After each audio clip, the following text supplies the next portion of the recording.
আমি দৌড়াতে লাগলাম, কিন্তু ওটা আমার পিছু ছাড়ছে না।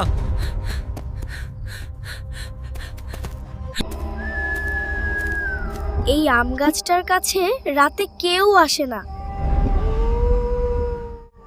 কারণ এখানে নাকি একটা গলা কাটা ভূত থাকে, যে একবার দেখলে কেউ বাঁচে না। হঠাৎ মনে হলো কেউ আমার পেছনে দাঁড়িয়ে আছে। আমি ঘুরে তাকাতেই দেখি গলা কাটা একটা ভূত। আমি দৌড়াতে লাগলাম, কিন্তু ওটা আমার পিছু ছাড়ছে না। হঠাৎ সামনে এসে দাঁড়ালো। আজও হই গাছের কাছে গেলে ওটা দেখা যায়। তুমি কি পুরো ভিডিওটা দেখতে চাও?